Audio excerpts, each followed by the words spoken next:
It's your boy Joe. It's your man Gonzo with Gonzo and Friends. First episode. We out here in the cold in the city of Mansfield, Texas. And we happen to stop by Taqueria La Ventana to pick up some grub. It's right about noon. And Never been, so we'll see what's up. yeah, I got my man Joe in the building. Hey, What kind did you get? We got I think I got some asada, bro. asada. I got two suadero and one carnita. Check out this asada, man. So check it out, man. I was driving up here, man. I was thinking about something, and I was gonna ask you, man. I'm like, bro, do you believe in signs, man? Like, someone can be giving you a sign, or you know. And you want me to give you an example? Because I'll tell you what I was thinking, man. So what were you thinking? My dad recently passed, right? Yeah. And as I was heading over here, man, for episode number 1, I was thinking, man, I was like, man, it was like a good sign, bro. I got like a good vibes because I saw a car that resembles my dad's truck. And I was thinking about him, man, and he was like, man, you're doing what you want to, what you really want to be doing, man. So I was like, you know what, man, I felt like that was a sign. So I got a buddy of mine, man, my compadre Jimmy Blue. Big shout outs to Jimmy Blue. He's real big on signs, man. So I was thinking, do you believe in signs, man? Like those type of signs? I do, man. Just the way things line up, man. I think it's God's work, man. You really think so, man? Like I do, for sure. Do you have an example of when you received a sign, man, that you were like, man, you know what? That was a sign from my abuelita or something, man, Or, one of the big ones for me, man, is when my daughter moved. Last year, I lost my grandpa last year. Sorry to hear that, man. My workspace was in my daughter's room. And you know how they say when you see a red bird or whatever, it's always like a someone that's passed in your life or whatever, that's just kind of just giving you a sign, like you said, a sign. So where my workspace was, there's a window. Her windows are right there, but there was always a red bird that would just perch up, like right there on a little tree that's right outside her window. And I always took that as a sign as my grandpa, like, hey man, I'm good. Like, I'm good. Is that bird still there? But we got red birds everywhere, like right there, bro. Like, I was not right now because it's cold, but when it warms up, man, we have red birds all like. You've been to the crib, right, where they have all the trees right there. You'll see them, just all the red birds. Right Man, it's funny that you bring up the whole red bird situation because I was once told that. I was out riding my bike, man. I figured this whole COVID thing, I wanted to go out there and lose some weight, man. So I bought this bike and I went riding this bike on these trails. And when I went out there, man, I saw this red bird and it flew by, and I told somebody that, and they were like, "Oh, man, that was your pops." And I was like, "Man, I don't know what the whole situation with the red bird thing is. I didn't know about it until recently." So, yeah. So it's funny you bring up the whole red bird thing, but yeah, man, I wasn't a big believer of signs, but like I said, man, my buddy was always like, "Gonzo, it's a sign, man. This and that." Like he's always telling me about his dreams and always telling me about stuff that's happened to him. So, kind of wanted to ask you about that, man. Yeah. See if you had that. Oh yeah, definitely. I had this conversation with Cliff a while ago. He actually lost his brother, and he said the same thing, that he had a red bird that would perch up on his windowsill and just stay there for a while. So, and when I told him that, I had heard that red birds were kind of a sign of someone that has passed away, and he's like, he asked me, he was like, "You really think that's true?" I said, "Man, I do, man. I do believe that, just because it's God's way of giving you I guess, confirmation that person is okay. Sometimes when somebody passes away, man, you feel like, oh man, like I didn't get to say certain things, or there's certain things I wish I would have said. And to me, it's confirmation of like, hey, that person's cool. Crazy stuff, man. So I know you said today before you came out here, man, you was teaching your son how to drive. Is that what you was doing? We've been on that for like the past month.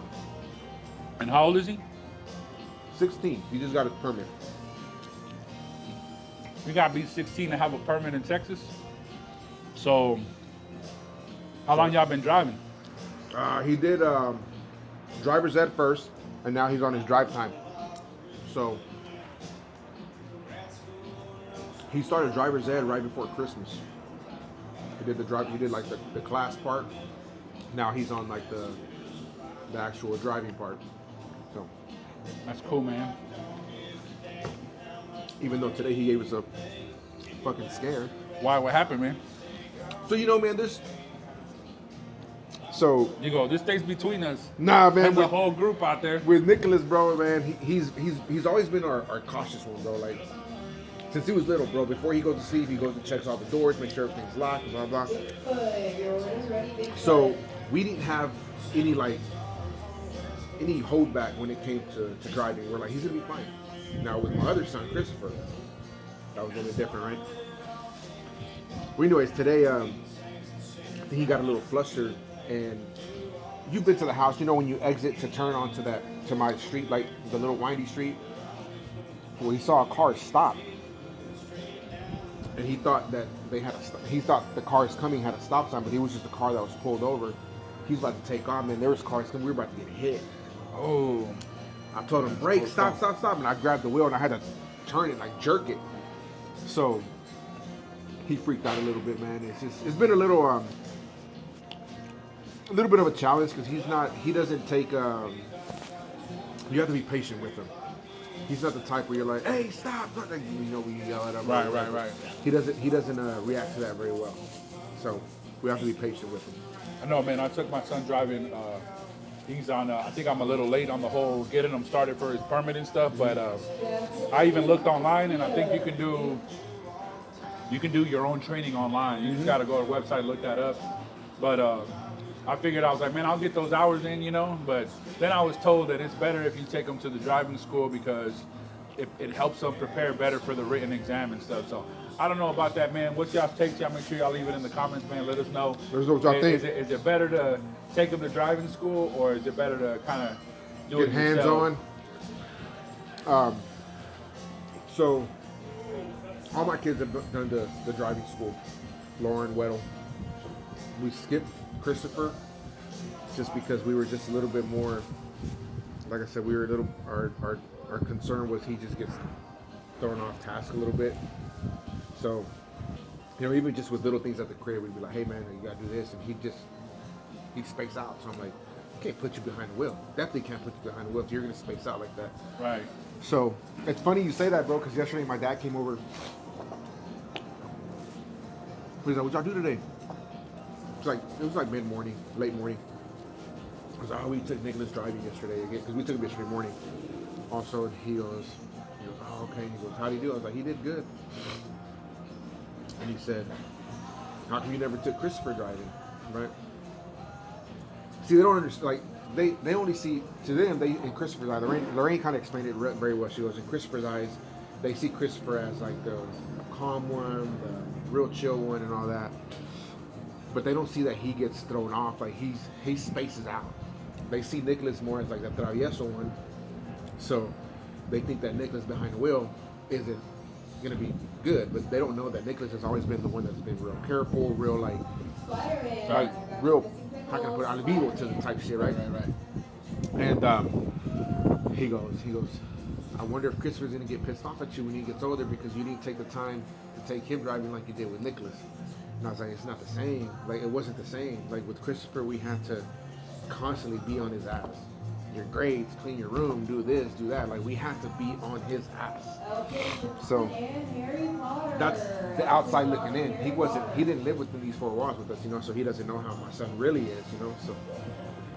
But yeah, it was just funny how he brought that up yesterday. He's like, when he gets older, he's gonna resent you for that. And I'm like, nah, he'll be all right. He was like, you don't know, people's feelings change. Like, if he does, let him bring it up to me and we'll talk about it. All right, talk it out like man. So, but just thought it was funny.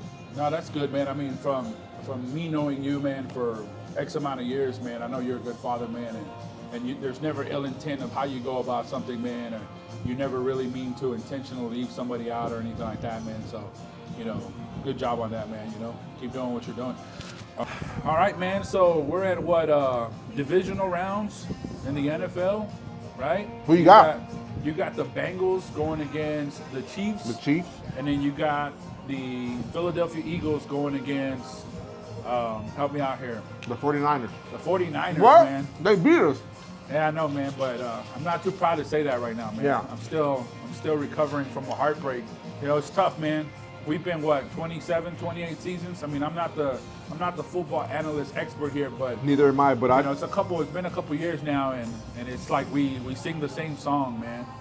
Every year. So who you got, man? Who you taking on these 2 picks? So I obviously got the Eagles. Just because Boo this man. Because the 49ers beat it. They knocked us out, so I don't want to see them go. Not only that, but I think Jalen Hurts is a lot better than Purdy when it comes to the game. But I do, as far as the Bengals go, I want to see the Bengals. Go. What about? I'm not a Patty Mahomes fan, man. I know he's a Texas boy, and I know we're like, hey, Texas boy, till the day we die. I was saying that yesterday, man. I was like, isn't he from Texas? You know what part of Texas he's from? I don't know what part of Texas he's from, but we'll look it up, man. But I know he's from here. To me, I always feel like I always want to lose to the one that eventually ends up being the champion, man. I feel like it gives me a sense of pride. Like, hey, if we lost to anybody, we lost to the champion. You know, okay. You're going to have them going all the way, man. Potentially, if they go all the way, you know, would they really want to go all the way to lose it again, you know? It's like, didn't they lose to the Rams? Didn't they lose one Super Bowl to the Rams, or was it the Super Bowl? The Chiefs?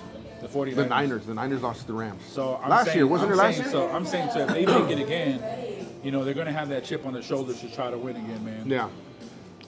So then what you're saying is you want the Niners to go? I'd be okay with the Niners. I know you said you wouldn't be too, like, because they beat you. Because you know, you're always out for that revenge. You want that revenge. I don't feel like, man, they have to lose because they beat us, man. I feel like I'd rather be the one that lost to. He's from Tyler, Texas, man. Tyler. Isn't Jamie Foxx from Tyler, too? I don't know. Is he from Terrell or Tyler? Terrell. It's one of those. That's the one thing we always get confused with. Tyler and Terrell. Y'all chime in, man. Let us know how we can better differentiate. Well, I know that I can differentiate. Terrell has a Buc-ee's. Tyler don't have a Buc-ee. and that's key, man. That's very important. You know, if you got a Buc-ee's, man, you know, we're all coming to your town, man. Make a pit stop. Yeah, man. So, do you have any idea, man, what a Super Bowl ticket would cost you right about now? I don't, man. I know, shit, if you're probably looking at nosebleeds, you're probably looking at in the low thousands, maybe. Yeah, throw a number out there, man. You have the money right now, man. You're gonna take a trip out there to Super Bowl weekend in Arizona. How much are you thinking? For just the ticket alone, or lodging and everything? I'd say just the ticket alone. Nosebleed, you're probably gonna pay, I want to say, anywhere between $2,000 and $3,000. I'd say you're getting a little close. So I was looking it up, man. You can actually go to onlocationexp.com, which is the official website for Super Bowl ticketing. And, man, you can go out there, man, and look. Check it out. So I was in here looking, and I'll show you guys the website. The Super Bowl is taking place in Phoenix, Arizona, February 12, 2023. And I'm not really good with the Roman numerals. This Super Bowl 52. Okay, it's Super Bowl 50. Okay, look on the. Oh yeah, it's right here. Samsonite. I was way off. I knew it started with an S though. System back up. Nevertheless, man, I went on there. I think one of the cheapest tickets that I found, man, was running around $5,000. Nosebleed. It's just just a standard ticket. It doesn't give you where, but I think by the general idea, man, it's about. I'm clicking right here on view packages, official packaging for this, man, official tickets, view packages. I'm about to look, and I'll share this on the site. Seats starting at $4,972 per person. It includes your official Super Bowl ticket, an exact seat location, the closest pregame parties, a bucket list experience, and NFL legend appearances. So you coughing up two tickets for $5,000, and that's $10,000 That's piece, man. $10,000. You're taking your lady out there, man. You're having a good time. You know, would you actually, if you take the opportunity, man, to go out there, and your team's not in the Super Bowl, man, you still going? You still dropping 10 stacks? I think for me, it'd probably be more. I think I'd spend money on World Series tickets versus a Super Bowl ticket. Just because I grew up with baseball, and as much as I love football and I love if it's not the Cowboys, I'm not dropping that money for a Super Bowl ticket. I'd rather drop money on a World Series ticket. So let me ask you, man. Do you know the pricing to go into the World Series? What's that run you? I don't. I've never priced it out. Never priced it out, man. Gotta look, man. Never Gotta, really priced it. Gotta like speak it into existence. I like, just always think about, man, go. like if it's not, and I know it's like if it's not here, it's always good to travel, right? Because you want to see different parts of the world. But I think about you got to pay to get there. You got to pay for your ticket to get in. That's already $5,000. Then you got to pay to get there. Then where are you gonna stay at? You got to pay. Everything the prices shoot up when you get there for hotels and everything. So let me pick your brain, man, and let me bring you back. That time that all the Rangers fans were parking out and sitting outside of academies, and that was me. And I was that person. We were out here waiting for the hometown team of the Texas Rangers, man, to win it all. Win it all. What happened, man? Not just 1 year, 2 years in a row. Do you remember what years those were? 2010 and 2011, I believe. Now I'm not a big baseball aficionado like you are, because I know you're like real big into that. And I think most of my experiences when it comes to baseball have been partly through you. That you're like, hey man, let's go out and see the Rangers and stuff like that. So I'm a hometown fan, man. I support all the locals, man. The Dallas Stars, the Dallas Mavericks, Dallas Cowboys, and the Texas Rangers, man. But I remember one particular play, man, and maybe you can kind of bring me back to that particular time, man. But it was the Nelson Cruz guy out in the outfield, man. He's the one that lost it for us. And he's about to catch this, this ball that's going out there into the outfield, man, and he kind of just misses it by... misjudged it. And that caused runs to come in, and all he had to do was catch it. And you think if he makes that catch, man, we win. It was 2 outs. We win. We win the series. We were up. They had runners on base. Was that the first one? That was the first one.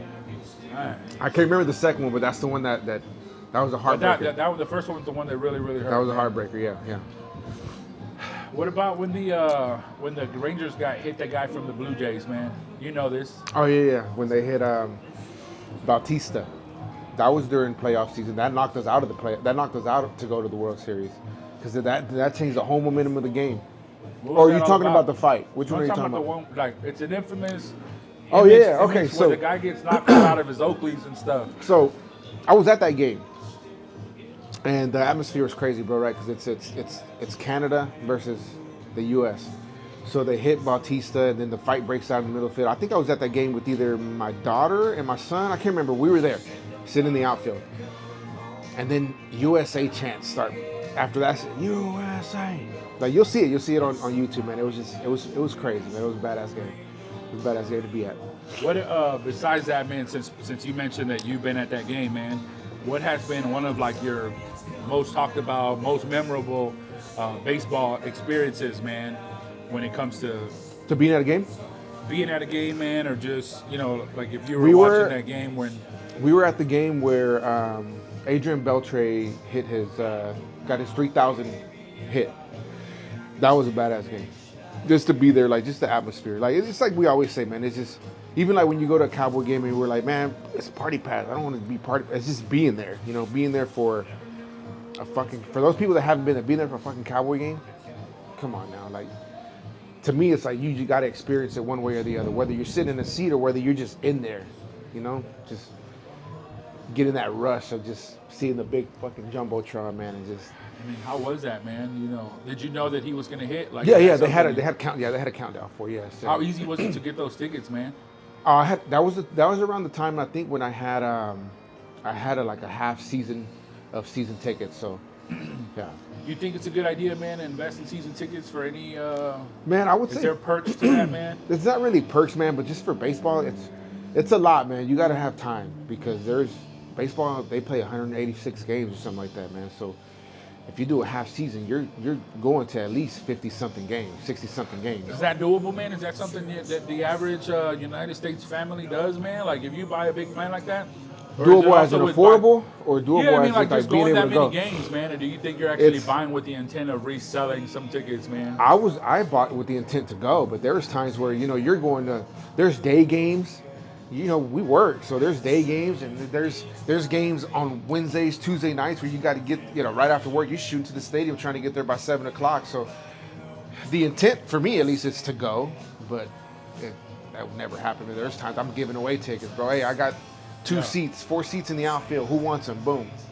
Give me $20, $30. I'm just trying to get rid of them, you know. So, I think if we were gonna, if I were to do season tickets again, if I had the bread, it'd probably be for Cowboys, because you know, Cowboys, you're doing how many home games they got? Anywhere between 8. 6 and 8. Yeah. Yeah. So, but good luck trying to get those. So I know you said before, and I always explain it to like people that ask me about season tickets, but you've always said there's a buy-in, right? So okay, explain that. For those that don't know, I don't think I'm the person, man. But well, just kind of your understanding of it. I would definitely reach out to a Dallas Cowboys sales associate, man, that will maybe come onto the podcast, man, and better explain that to the Dallas Cowboys fan base. But I do believe, in general terms, man, there's a seat option. So you have to own. You have to buy that right for the seat option, and then on top of that, they will sell you the season tickets. Okay. So when you say seat option, and like, because I was explaining it to my wife's cousin the other day about season tickets. He's like, man, we should look into it. I was like, I don't think it's that easy, bro. Yeah. He's like, well, what do you mean? I said, well, my buddy said that you have to buy in to be able to purchase season tickets. Right. So just from what you've heard, like, how much is that?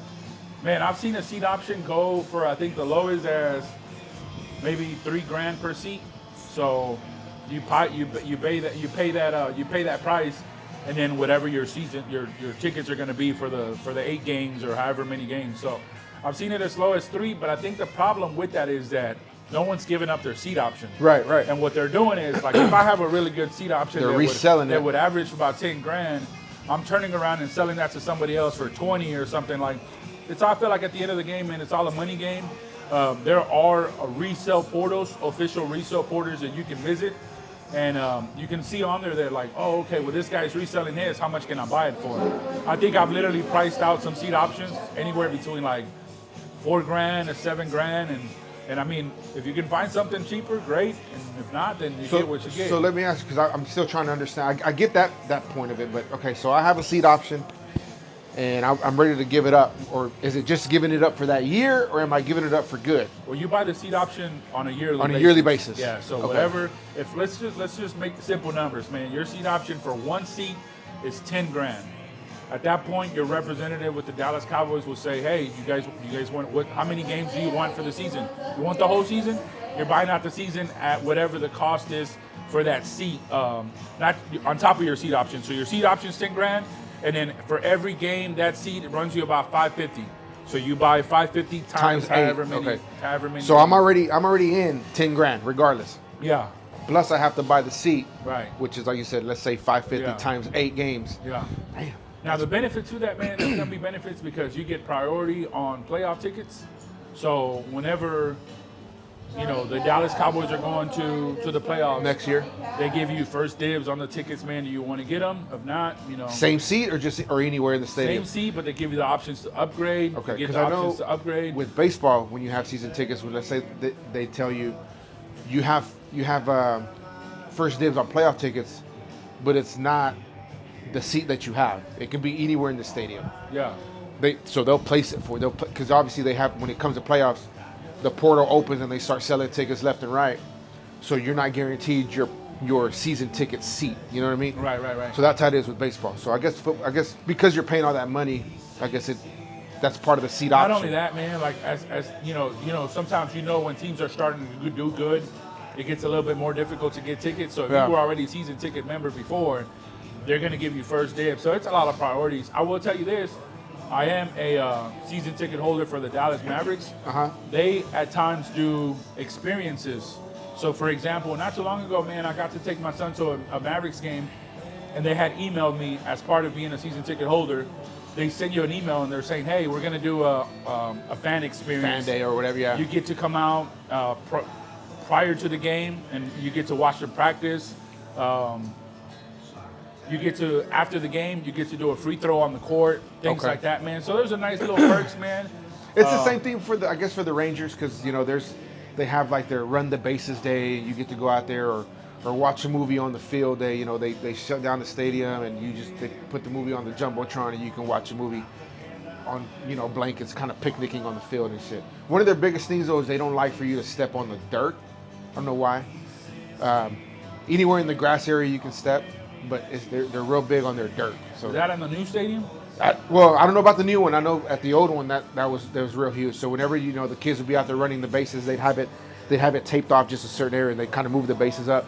They're just real big on not stepping on the dirt. I don't know what it is about that. I don't know what that has to do with anything. Well, I mean, if you were doing some work, man, you wouldn't want nobody messing with I guess if you're your stuff, man. If you're the field crew, right, the landscaping and stuff, guys. So you don't want nobody messing. Man. I've seen that, man. That's good stuff, man. I think here in Texas, man, and especially in the Dallas area, we're real big into our sports, man. We definitely want to see all of our teams win, man. But we want to get somebody on the podcast, man, to come on here and give us a better explanation of how all these season tickets work, man, and let the fan base know how easily they can actually get their own tickets too. Absolutely, man. Hit up Gonzo, man. Hit up Gonzo. Come to the podcast. Hit up Gonzo, man, and I'll plug you over with my right people, man. And hopefully on one of these next ones, man, I'll get somebody on here on this podcast too, man. So,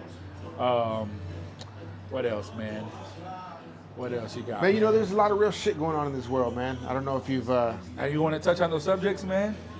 We might have to save it for another one, man. When it's a little bit warmer, we can actually be out here for a long time. Yeah, that's tough, man. But, there's definitely a lot of stuff going on, man. And it's a lot of real stuff going on, man. And it's just you gotta spread love, man. Spread the love, that's for sure. Spread love, man. Spread love and positivity. A lot of hate going on, man. And I think there's a lot of ugly and evil in this world, man. That's for sure. For sure, definitely.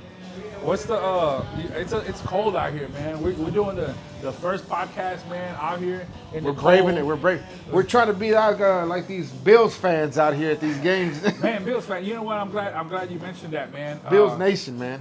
The gentleman, man, the player that got DeMar Hamlin. Man, that was definitely tough for that fan base, man, and most importantly, man, for his family, man. Tough, scary moment. Did you watch that game? I was watching it live when it happened. I was watching it live too. It was crazy.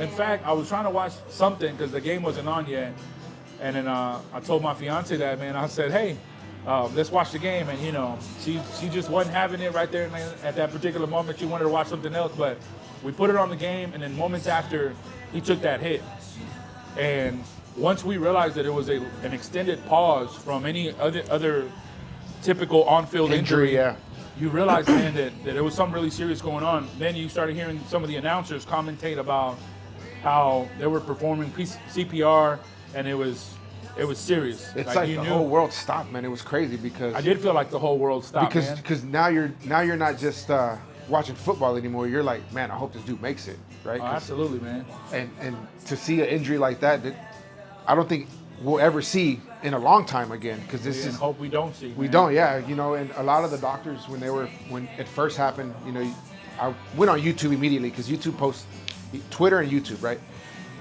And they were like, this is usually an accident that happens like in baseball players, because that's when they take blunt force to the chest when it's a ball or something. Right. I forgot what other sport they said, but football wasn't one of the sports where just because they're so protected with all their padding and stuff. So it was just it was crazy, man, to watch, man, and I think it opened up the eyes of just the football community, man, just because how they've been dealing with the whole helmet issue and all of that. So that's probably going to be something that they implement in as far as safety for them. I mean, man. the technology in helmets, man, it's insane. It's I don't know crazy. if you've ever had the opportunity to see all that goes behind the. I haven't. I haven't. The science that goes behind these helmets, man. But they're a very unfortunate situation, man, for him. And I'm glad that all the medics and the medical staff, man, was able to. Big shout out to that medical staff, man. Y'all don't get enough recognition, man. But the medical staff and what they did to make sure that he survived, man, it was just phenomenal. Did you see? Social media, right? Right. Did you see the video he made? He just put out, I think it was yesterday, just kind of explaining his recovery and thanking everyone that, he thanked all the trainers, he thanked the hospitals, he thanked, it was maybe like a 2-3 minute video that he put out, man, and he's just kind of just giving everyone an update, man, and it was cool to see how he's recovering from that, man. I don't know if he'll ever play football again. I think it messes with your head, man, like to know that you died for 9 minutes. You were dead for 9 minutes, basically. I don't know if he'll ever put some pads on and No, try I to mean, get I back think, out there. hopefully he did. I mean, it'd be great if he did, but if not, I mean, ultimately, I think the biggest thing is the health Yeah, for him, for sure. for himself, and then ultimately to be there for his family. You know what I Absolutely. mean? So, I did definitely like the impact that it had across the NFL, man, and how people were able to come together, man, different teams, and show support for him. So, I'm that was definitely good. a believer in, things happen for a reason. God's gonna put you through things that only you know that you'll be able to handle. He's not gonna put you through something that you can't handle. Right. So, with that being said, man, I just feel like, whether if it's made for him to come back to the NFL and play and just have a badass career, then that's what it is. But if this happened to him to open up his eyes to do some other stuff, I know one of his big things is he dealt a lot with charities, man. He always gave back to the community and stuff. So Yeah. that might be his calling. Who knows? So. Yeah, no, absolutely, man. So, big ups to him, man, and wishing him well in his future endeavors. Absolutely. And, big shout out to him, man. So, big shout out number 3. Big shout out to Bills Mafia. And that was tough, man. I also know that he visited the game while in the playoffs. Yeah. He was in the When box. they were there. And yeah. and just kind of knowing that he was there for support, but unfortunately, the Bills weren't able to pull it off. Absolutely, yeah. I know That James game is reminded me, man. Did you watch that game? the Bills game. Yeah. Yeah. That game reminded me. I don't know how long you've been keeping up with the Cowboys, man. Probably your whole life. But that game reminded me when the Cowboys played the Bills in the snow too, man. You remember that game? Oh, yeah. They were Yeah. slipping, sliding everywhere, man. That was a badass. I think game. it's always fun, man, when you have a game like that, man, and people can when you throw that the other factor in, which is the snow. Yeah. But it seemed like it was the Bengals, man. They were prepared. Joe Burrow, man. Joe Shiesty, baby. He's out there doing his thing, man. So it'll be a fun and exciting weekend, man. Probably by the time you see this, we'll be in the Super Bowl week. Yes, sir. And we'll give you some additional information, man, on how you can get some Super Bowl tickets, man. Maybe you guys can get out there and go. If not, man, whoever wants out there, fly me out to Arizona, man. Give away their tickets. We're by here. all means, man. We're here. So, hey, man, Pedro, I know you took time out of your day, man, to come in here, man, show me some love on my first episode, appreciate man. the invite. So, hopefully we get to have you again, man, and we'll get to do this again, maybe in a better situation, man, better environment. Sorry, I tried to provide you a heater, man, Hey, but it's all good. It's all good. this Texas weather is just vicious. Big ups to my boy Gonzo, man. He mentioned his fiance. He's getting married in February, man. So we're looking forward to that. He did appoint me as his best man. I've known this guy for a long time. He's like a brother to me, man. So big ups to you guys. No better guest, man, than my best man here in my soon-to-be wedding, man, and with my soon-to-be wife. And, Absolutely. Yeah, we're definitely looking forward to that, man. We're gonna travel, man. It's gonna be in Tulum, Mexico. Maybe we'll do a podcast out there too. So, for sure, Let's do it. God willing, man. I'm not the biggest religious person, man, and try to put that on the people, man. But I do believe in a higher power, man. Yeah. And I do believe that first things first, man. It's God first, and with his doing, man, we'll be out there in Tulum, Mexico, man. Like our parents always say, si Dios quiere, right? Si Dios quiere. Hey, si Dios quiere, man. And we got to have some more Spanish on the podcast, too, man. So all guests are welcome, man. Gonzo and Friends, man. Check it out. Stay tuned for the next episode, man. Absolutely. Any last words, my guy? That's it, man. Let's All do right, it. man. Stay tuned.